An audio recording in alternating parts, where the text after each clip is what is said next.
오늘도 하나님 앞에 온 마음과 뜻과 생명을 다해서 예배를 올려드립니다. 하나님 기뻐 받아주시옵소서. 우리 사생명 침례교는 이렇게 하나님의 권능이 임하고 하나님의 사랑이 많은 이 살아있는 교회입니다. 또 예배가 풍성한 교회입니다. 하나님 우리 교회를 통해서 이 마지막 때라고 하는 이 시대에 많은 교회들에게 모범이 될 수 있도록, 많은 교회들에게 도전이 될 수 있도록 축복하옵소서. 비록 우리 교회 많은 성도들이 함께 하지는 못하지만 지금 이 순간에는 그러나 예배가 살아있고 찬양이 살아있고 사랑과 봉사와 섬김과 절제와 모든 것이 살아있는 우리 새생명 침례를 통하여 마음껏 하나님 당신의 역사를 이루어 주옵소서. 또한 이 시간에 감사드립니다. 저희들 우리들의 삶 가운데 주신 거 저희들 정말 정성을 다해서 어떤 열심히 살아서 주님께서 주신 축복이 있는데 그 축복의 한 부분을 선별해서 하나님 앞에 올릴 수 있도록 우리들에게 선한 마음을, 감사하는 마음을 축복해 주시니 하나님 고맙고 감사드리며, 하나님 저희가 드리는 이 사랑과 이 정성이 하나님 나라 확장을 위하여 귀하게 쓰임받게 하옵소서. 그리고 또한 당신의 백성의 그 삶을 축복하시고 가정을 축복하시고 자녀들을 축복하시고 또한 가정의 그 창고도 하나님께서 책임져 주옵소서. 예수 그리스도의 이름으로 감사하며 간절히 기도하였습니다. 아멘.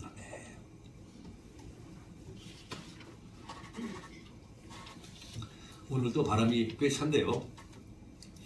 눈보라가 몰아치는 깊은 겨울에 피는 꽃이 있을까요?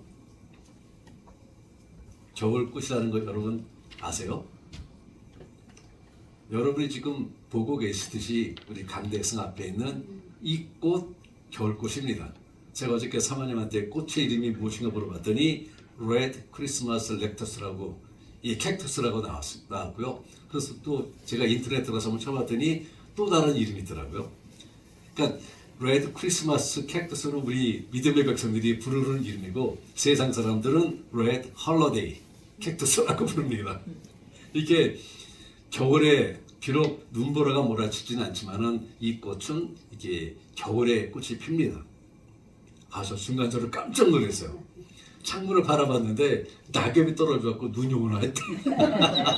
참네. 이 외에도 이 겨울에 피는 꽃이 있어요. 한국을 기준으로 해서 찾아봤더니 동백꽃이 겨울에 피고요. 수선화를 가리켜서 겨울꽃이라 이렇게 말을 합니다. 이것을 보더라도 겨울꽃은 분명하게 있는 것 같아요. 그죠? 그렇다면요, 겨울에 맺히는 겨울 열매는 있을까요? 겨울 열매 있을까요? 아직까지 겨울에 맺히는 열매라는 것을 제가 찾아보지는 못했습니다. 열심히 뒤져봤는데 나오지를 않더라고요. 그런데요, 세상적인 논리로는 겨울 열매라는 것이 가능하지 못하지만은요, 영적으로는 충분히 가능합니다. 영적으로는 겨울 열매를 맺을 수가 있어요. 그리고 겨울에도 열매를 맺는 사람이 진정한 그리스도의 제자가 아닐까 생각해 봅니다. 여러분도 혹시 들으셨을 수도 있어요. 15년 전에 있었던 아주 아름다운 소식을 하나 전해드리겠습니다. 김우수라는 분이에요. 김우수. 그 당시 나이가 54살이었는데요. 결혼을 하지 않은 독신입니다. 부모도 없고 친척도 없습니다. 공부도 못했어요. 중국집에서 짜장면을 배달하던 배달원이었어요. 그 당시 그가 한 달에 받는 봉급이 70만 원이었다고 합니다. 70만 원. 이 가정이 없다 보니 겨우 한 명 누울 만한 작은 쪽방이 그가 기거하는 곳이었어요. 이분을 계절로 말한다면은 어느 계절일까요? 분명 겨울 인생일 것입니다. 겨울 인생. 남들이 다 누리는 거 하나도 누리지 못하는 겨울 인생일 것이에요. 그런데 이분이 2011년 9월 25일 배달을 하던 중 승용차와 이 접촉사고가 있으면서 병원에 실려갔으나 25일 만에 세상을 떠난 거 알았어요. 그런데 그분의 장례식에 그 당시 대통령이었던 이명박 대통령 부부를 비롯한 정계, 재계, 학계 그리고 많은 분들이 그분의 장례식에 참여를 했다고 합니다. 그의 죽음이 왜 이렇게 많은 국민의 관심을 받았을까요? 거기에는 이유가 있었는데요. 이 김우수라는 분이 방화범으로 이 교도소에 있을 때 우연히 신문을 보면서 이 소년소녀 가정에 대한 이 기사를 보게 되었습니다. 그 기사를 보면서 마음의 결정을 내려요. 내가 나가게 되면은 내 인생을 다해서 저들을 돕겠다. 내가 나의 삶을 후회하는 믿음 백성이 아니까는 후회하는 심령으로 돌아보는 심령으로 저들을 돕겠답니다. 그래서 2006년부터 이 일을 쉬지 않고 해왔다고 합니다. 그리고 만약을 대비해서 자기가 이 세상을 떠나게 되면 어쩔까 하면서 4천만 원짜리 보험을 들어놨고 그 보험금으로 이 어린 소년 가장을 돕도록 해놨어요. 그의 장례식이 어린이 재단 후원장으로 있었던 최불암 씨가 상주 역할을 맡아서 장례를 치렀는데요.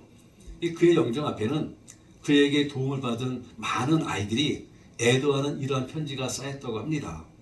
희망을 가지고 당당하게 살라고 항상 격려하여 주셨던 아저씨를 가슴에 묻고 평생 살아가겠습니다. 라는 이러한 편지가 많이 쌓이게 되었고요. 그가 그렇게 죽은 후 어린이 재단 홈페이지에는요, 이러한 댓글과 함께 기부가 꼬리를 이었다고 해요. 천사 중국집 배달원 아저씨의 뜻을요, 기부를 시작하겠습니다. 그래서 저는 이 김우수 씨에게 인생의 깊은 겨울에도 풍성한 열매를 맺은 분이라 붙이고 싶어요. 참으로 아름다운 마침이 아니겠습니까? 그런데요, 성경에도 김우수 씨와 같은 분이 있습니다. 50대 중반이에요. 결혼을 하지 않아 이분도 독신입니다. 먼 나라의 감옥에 갇혀 있어요. 사망의 가망이요 0%입니다. 0%. 가망이 전혀 없어요. 어느 순간에 간수가 부르기만 하면은 사형장으로 끌려가서 인생을 마감해야 할 이러한 운명입니다. 계절적으로도 겨울이에요. 실제로 그는 이번 겨울을 마지막으로 순교자의 반열에 들어서게 되죠. 로마 감옥에서 사형을 기다리고 있는 이 사도 바울의 이야기입니다. 그런데요, 이러한 겨울과 같은 이 상황에서도 오늘 본문을 보게 되면요, 사도 바울은 아름다운 열매를, 겨울 열매를 풍성하게 맺는 것을 발견하게 돼요. 그래서 오늘은 주님의 제자인 사도 바울이 맺은 아름다운 겨울 열매가 무엇인지를 알아보기를 원하고, 우리들의 삶 가운데서도 이러한 열매가 풍성하게 맺혀지기를 바랍니다. 그래야 우리의 겨울에도 사도 바울과 같이 아름다운 믿음의 겨울 열매를 풍성하게 맺기를 바라는데요. 첫 번째는 불안의 겨울에 맺는 화해의 열매입니다. 불안한 겨울에 맺은 화해의 열매예요. 11절에 보게 되면 이런 말씀이 있습니다. 누가만 나와 함께 있느니라 네가 올 때에 마가를 데리고 오라. 저가 나의 일에 유익하니라. 라는 말씀을 주고 있어요. 이 사도 바울은 지금 감옥에 갇혀 있어요. 감옥은 환경이 불안한 환경이 아닙니까? 불안합니다. 불안한 겨울이에요. 이러한 불안한 환경 속에서 디모데에게 편지를 쓰면서 마가를 올 때 데리고 오라고 부탁을 합니다. 선교하다가 다투었던 마가와 화해의 열매를 맺기 원하는 것이에요. 마가는 우리가 잘 알고 있듯이 사도 바울의 제1차 이 전도 여행 중에 너무 힘들다고 중도에 포기하고 돌아왔어요. 그 사도 바울은 이러한 마가를 좋지 않게 생각을 했습니다. 이러다가 힘들면은 돌아서는 나약한 사람, 달면 삼키고 쓰면 뱉는 사람으로만 생각을 했어요. 그러던 중 제2차 전도 여행을 준비하면서 바나바는 마가를 다시 한번 데리고 가자라고 하였고, 사도 바울은 절대 반대했습니다. 절대로 안 된다고 굳고 반대했어요. 이 사실 바울과 바나바는 둘도 없이 친한 동역자가 아니겠습니까? 함께 안디옥 교회를 세우고 함께 거기서 선교사로 파송을 받고 1차 선교 여행도 같이 다녀왔습니다. 아주 둘도 없는 이 선교의 동역자입니다. 그런데 이렇게 친한 두 동역자가 마가로 인하여서 심한 언쟁을 벌입니다. 그리고는 결국은 의견을 하나로 좁히지 못하고 따로따로 각자의 길로 가게 돼요. 그렇게 싸운 지 지금 20년이 지난 후입니다. 근데 지금 이러한 감정의 벽을 허물면서 마가를 데려오라는 것이에요. 마가는요, 그 후에 열심을 냈고 충성을 다해서 주님께 헌신을 했습니다. 그리고는 베드로의 수제자가 되어서 우리가 보는 마가복음의 저자가 되기도 하였죠. 이제 사도 바울이 로마 감옥에서 얼마 후에 세상을 떠나게 되는데, 가만히 생각해 보니까요, 그때 섭섭해하던 마가의 얼굴이 자꾸 떠오르는 것이에요. 자기는 당연히 해야 할 일을 했을 뿐인데 그때 마가가 얼마나 마음이 아팠을까, 얼마나 괴로웠을까 하는 생각과 함께 그를 만나서 위로해주고 용서를 빌고 싶었어요. 그래서 마가를 너 올 때 데려오라고 부탁을 하는 것입니다. 디모데에게. 마지막에 될 수 있는 이 불안한 겨울에 사도 바울은요, 화해의 열매를 지금 맺고 있는 것이에요. 얼마나 아름다워요. 우리 인간의 삶에서 맺히는 열매 중에서 가장 아름다운 열매가 화해의 열매다라는 말이 있습니다. 그리고 이 말을 보증이라도 하듯이 분쟁이 있는 곳에 화해의 꽃을 피우는 노벨 평화상이 있지 않겠습니까? 그래서 노벨상 중에서도 노벨 평화상은 정말 많은 사람들이 동경하는 이러한 상이기도 한 것이죠. 우리 사랑하는 성도님들, 혹시 우리 중에도 아직 이루지 못한 화해가 있습니까? 만약 그렇다면 가슴에 맺힌 모든 응어리를, 무겁던 그 감정들을 다 풀어버리시기를 바랍니다. 땅에서 매면 하늘에서 매이고, 땅에서 풀면 하늘에서 풀린다고 말씀하고 있지 않습니까? 그러므로 이 겨울이 가기 전에, 올해가 가기 전에 화해의 아름다운 열매를 맺을 수 있기를 바랍니다. 그래야 제자도의 길을 걷는 우리의 삶에 아름다운 신앙의 열매가 풍성하게 맺혀지기를 바랍니다. 두 번째는요, 배신의 겨울에 맺는 용서의 열매예요. 배신의 겨울에 맺는 용서의 열매. 오늘 본문을 보게 되면요, 여러 사람의 이름이 나오지 않습니까? 모두 다 사도 바울과 함께 했던 사람들이에요. 여기에 언급되는 모든 사람들의 그 이름들은 이 사도 바울을 통해서 주님에 대한 믿음을 키웠고 그분과 함께 복음 전파에 힘을 모았던 사람들이에요. 그러나 이들 중에 대부분이 세상으로 가버리고 말았습니다. 자기 일을 위해서 사도 바울을 버리고 자기를 위해서, 자기 유익을 위해서 다 떠난 사람들이에요. 먼저 데마가 나옵니다. 데마는 사도 바울의 제자이며 함께하던 믿음의 동역자였습니다.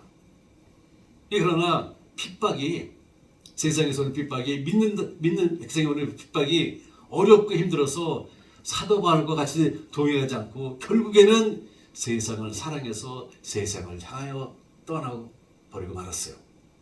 다음은 그레스게와 디도가 나오는데요. 본문에서 갔다고 하는데 죽을 날만을 기다리고 있을 바울을 마냥 지켜보고 있을 수만은 없었던 것 같아요. 그래서 그들은 자기 할 일을 위해서, 그 할 일이 무엇인지 모르겠지만 자기 할 일을 위해서 그동안 함께했던 사도 바울에게 등을 돌리고 갔다고 합니다.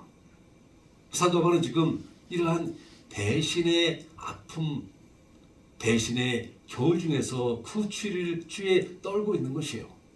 이뿐만 아니라 어떤 이는 아예 사도 바울에게 피해를 주고 떠나기도 했습니다. 그 중에 한 사람을 구리장생, 즉 대장장이 알렉산더라고 합니다. 디모데전서 1장 20절에도 언급하고 있는 이 사람은요, 예수 그리스도를 믿다가 배교한 이단자로서 사도 바울이 재판을 받을 때 나는 모릅니다 가 아니라 아예 불리한 증언까지 한 사람이 바로 이 알렉산더예요.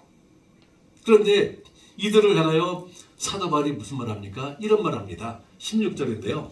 내가 처음 변명할 때에 나와 함께한 자가 하나도 없고 다 나를 버렸으나 저희에게 허물을 돌리지 않기를 원하노라. 이 사도 바울이 처음 재판장에 섰을 때 알고 지내던 형제 자매들이 이 사도 바울을 위하여 변호하기를 하나같이 거절을 했습니다. 그러나 사도 바울은 오죽했으면 그랬을까 하며 도리어 그들을 불쌍히 여기고요, 그들에게 허물을 돌리지 않겠다라고 합니다. 그 추운 배신의 겨울에서 따뜻한 용서의 열매를 맺는 것이에요. 배신, 용서, 완전히 상극되는 단어이지만은 그 추운 배신의 겨울에 따뜻한 용서의 열매를 맺고 있습니다. 이 바닷가에 사는 한 청년이 매우 크고 아름다운 흑진주 하나를 발견했어요. 이 가난했던 그 청년은요, 그 진주야말로 자신의 그 삶을 근본적으로 바꿔줄 거라 생각을 했습니다. 그래서 그 흑진주를 들여다보게 되면요, 자기도 모르는 사이에 웃음이 번집니다. 귀까지 얹어요. 그러다 어느 날 이 흑진주를 유심히 바라보고 기쁨 가운데 있는데 그 흑진주 가운데 흠이 하나 있는 것입니다. 그토록 찬란하고 아름다운 이 보물에 작은 허물이 있다는 이 사실에 충격을 받은 그 청년은요, 그 허물을 없애기 위해서 열심히 닦아냅니다. 뭐 침을 뱉어서 닦기도 하고 뭐 물을 부숴갖고 열심히 닦아내요. 그런데 그 허물이 없어지지 않는 것이에요. 작은 허물 그대로 있는 것입니다. 그 진주를 보는 사람들은요, 그 허물을 찾아내지 못했지만은 청년의 눈에는 진주보다 그 허물만 더 크게 보이는 것이에요. 허물을 없애기 위해서 궁리하던 그 청년은 한 가지 아이디어를 짜냈는데요. 그것은 요 진주의 한 거풀을 벗겨내게 되면은 이 허물도 없어지겠구나 라고 생각하고는요, 매우 조심스럽게 진주의 그 겉거풀을 벗겨내기 시작했습니다. 그런데요, 벗겨내도 그 흠은 없어지지 않고 여전히 존재하는 것이에요. 청년은 이제 모든 일을 다 제쳐놓고 진주를 깎는 일에만 전력을 다합니다.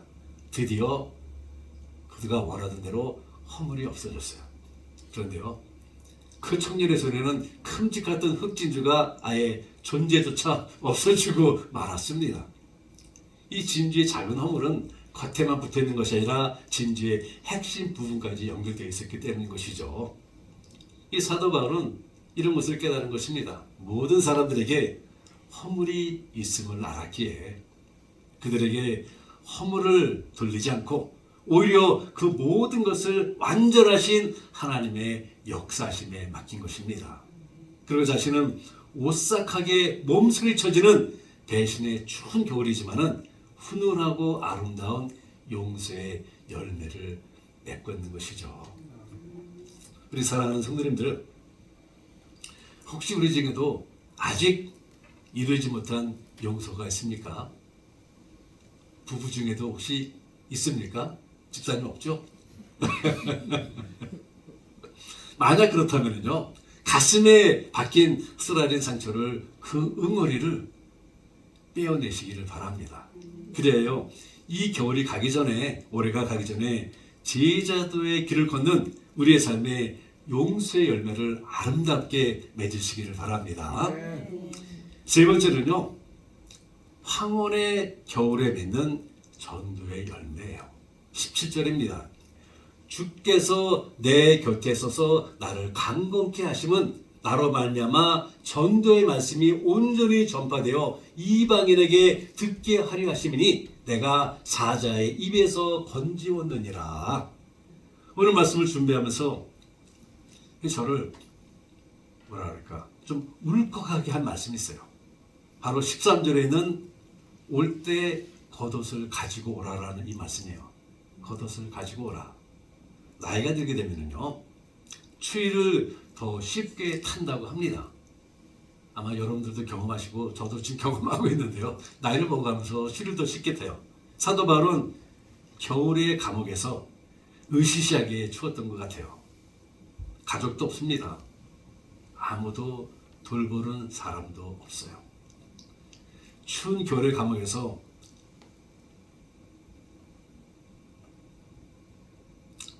그 추위를 이기기 위해서 겉옷을 부탁하는 그 사도 바울의 마음이 이걸 읽을 때 마음이 좀 먹먹해지더라고요. 마음이 좀 먹먹해져요. 여기서 보듯이 사도 바울은 이제 황혼기입니다. 황혼기예요. 늙었어요. 소년기가 인생의 봄이라면은 청년기는 인생의 여름이에요. 이 반면에 장년기는 열매를 따먹는 인생이 가을이라 어떤 분은 얘기를 하고요. 그런 거 하게 되면은 노년기는 인생의 겨울이다라고 말합니다. 그냥 싸늘한 겨울이라고 말을 해요. 바울은 이제 이러한 노년이 된 것이에요. 인생의 나이 겨울을 보내고 있는 중입니다. 계절뿐만 아니라. 그렇지만 사도 바울은요 황혼의 겨울에도 전도의 열매를 맺고 있어요. 네, 그렇습니다. 전도의 열매를 맺는 데는 계절 필요 없습니다. 전도는요 봄에도 맺고 여름에도 맺고 가을에도 맺고 겨울에도 맺습니다. 언제든지 그리고 어디에서든지 전도의 열매를 맺을 수가 있어요. 이 성경에 기록된 사람들을 보게 되면요 그 나이의 겨울에도 열매를 맺는 사람들을 발견하지 않습니까?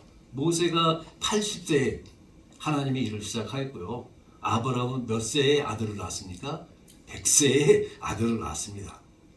이 일을 즐기는 사람은 자연의 나이가 소용이 없다고 해요. 특히 이 하나님의 일을 하는 사람은요 달력의 나이로 살지 않고 사명의 나이로 산다고 합니다.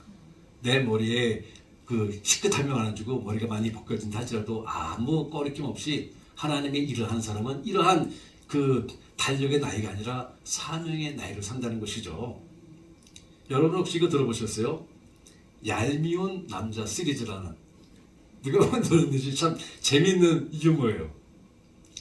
보니까는 50대에 사업을 시작한다고 대출을 받는 남자가 얄미운 남자라고 합니다. 50대에.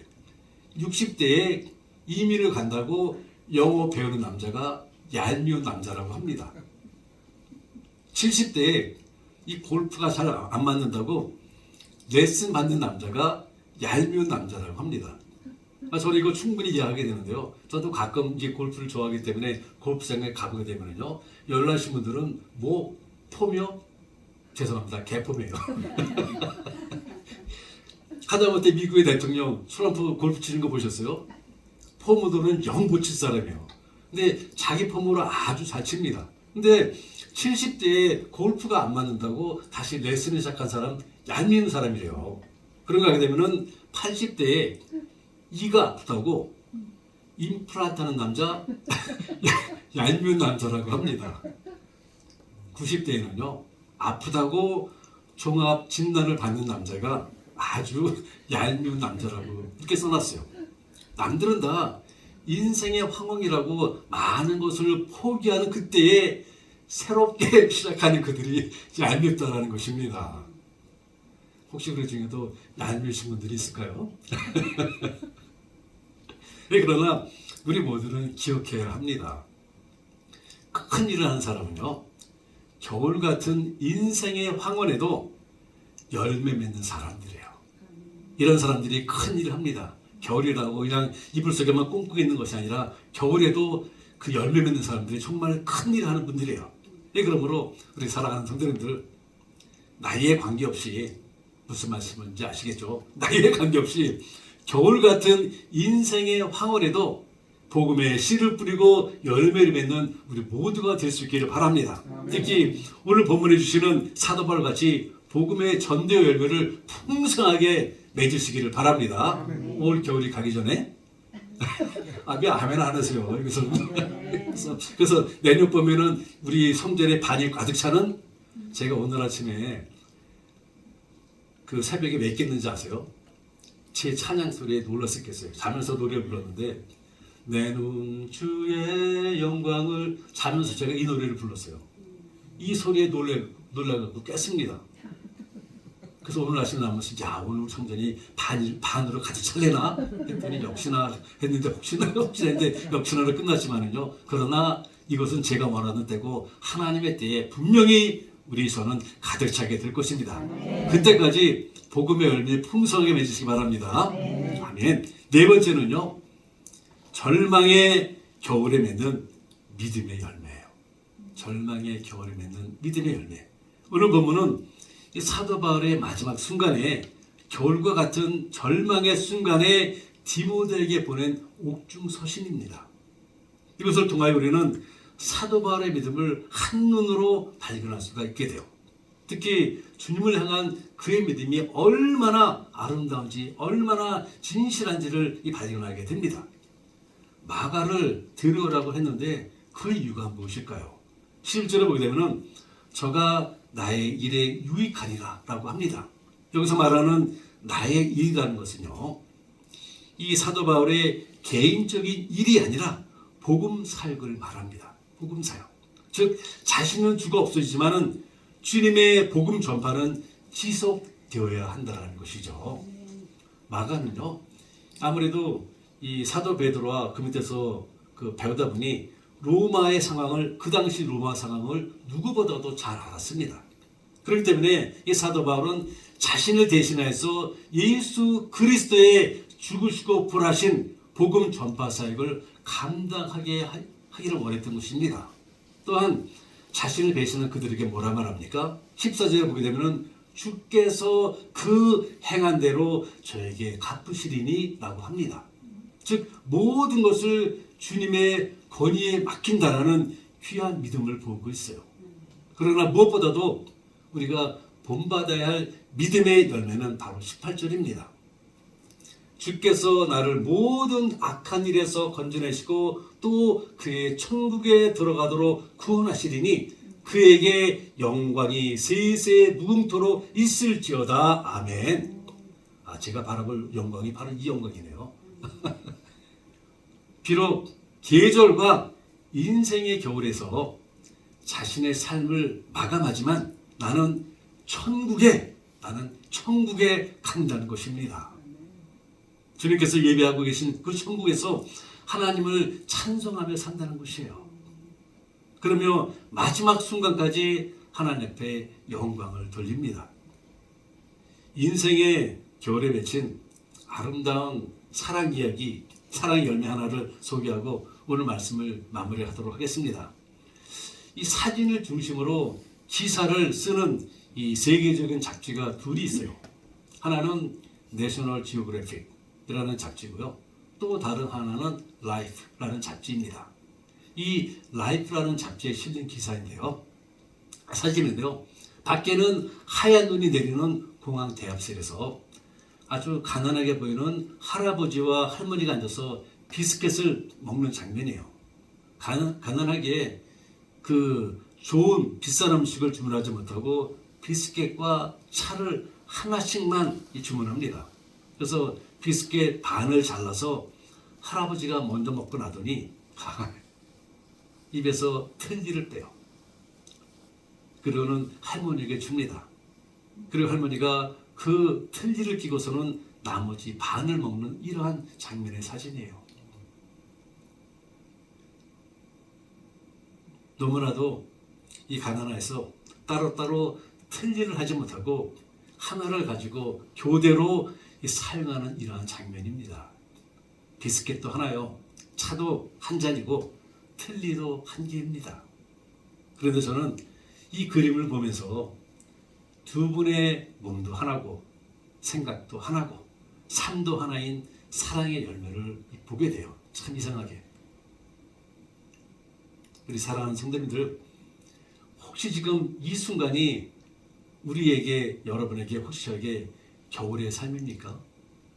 추운 겨울이에요? 인생의 겨울입니까? 그렇다면 지금이 바로 사도 바울과 마찬가지로 영적인 열매를 맺어야 하는 순간입니다. 계절적으로 여름 열매가 달콤하듯 우리 인생의 여름 열매는 우리에게 달콤함을 가져다 줍니다. 그런데요, 겨울에 맺히는 열매는 하나님을 기쁘시게 하고 하나님의 입가에 잔잔한 미소를 띄우게 하십니다. 그러므로 비록 겨울과 같이 험난하고 불안하고 고통스럽지만은 이 겨울에 주님을 향한 믿음의 열매를 풍성하게 맺으시기를 바랍니다. 영성의 열매가 충만하기를 바랍니다. 주님을 따르는 제자의 열매가 아름답기를 바랍니다. 그래야 해서 하나님의 영광이 여러분과 저의 믿음의 삶을 통해서 아름답게 빛나기를 주님의 이름으로 축원을 드립니다. 하나님, 고맙고 감사드립니다. 이제 계절적으로 이 겨울이고요. 한 달 반이 지나면은 2025년도 마무리를 하게 됩니다. 근데 주님께서는 저희들에게 계절적으로는 겨울이지만은 영적으로는 언제든지 열매를 맺을 수 있고, 지금 너희가 맺는 열매가 나에게는 커다란 기쁨이요 영광이라 말씀해 주고 계십니다. 하나님, 그래서 간절히 기도합니다. 우리 새생명 침례교회도 이러한 많은 사람들이 모든 것을 포기하고 움츠러드는 이 겨울에 우리는 더욱더 아름다운 영성의 열매를, 더욱더 향긋한 영성의 열매를 풍성하게 맺을 수 있도록 성령님, 우리와 함께 하시고 우리를 도와주옵소서. 예수 그리스도의 이름으로 감사하며 간절히 기도하였습니다. 아멘. 우리 다들 자리에서 일어나셔서 우리 찬송가 507장 함께 부르시고 오늘 예배 마무리하겠습니다.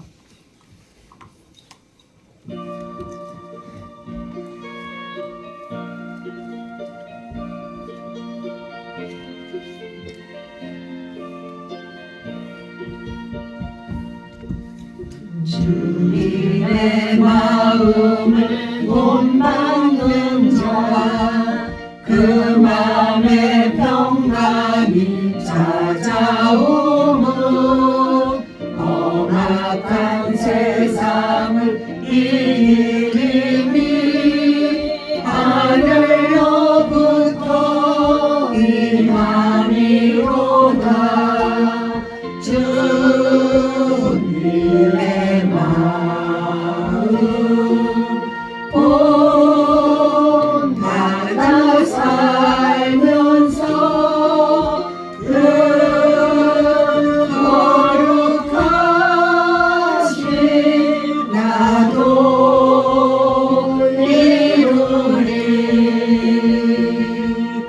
주 모습 내 눈에 안 보이며 그 음성 내 귀에 안 들려도 내 영혼 날마다 주를 만나 신령한 말씀 늘 배우도다.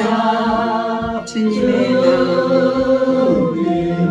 마음 본받아 살면서 그 거룩하신 나도 이루리. 가는 길 거칠고 험하여도 내 맘에 불평이 없어지는 십자가 고단하신 이겨내신 주님의 마음 받으리라. 주님의 마음 본받아 살면서 그 거룩하신 나도 이루리.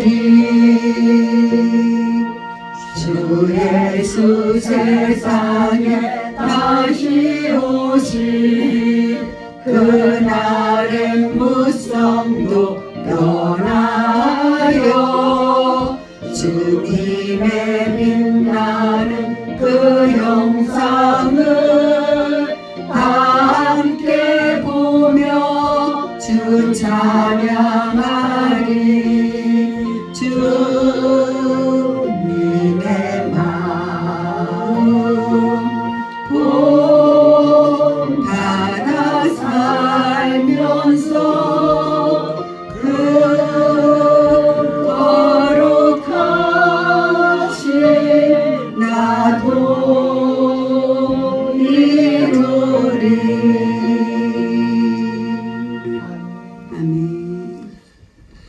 지금은 우리 주 예수 그리스도의 은혜와 하나님 아버지의 지극하신 사랑하심과 성령님의 감동 교통하심이 모든 것을 꽁꽁 얼어붙게 하는 깊은 겨울에도 주님을 향한 뜨거운 믿음으로 하나님을 기쁘시게 하는 화해의 열매, 용서의 열매, 전도의 열매, 그리고 믿음의 열매를 맺기로 다짐하며 돌아가는 모든 성도님들의 머리와 가정과 그 섬기는 우리 새생명 침례교회 위에 지금으로부터 영원토록 함께 하시기를 축원하옵나이다.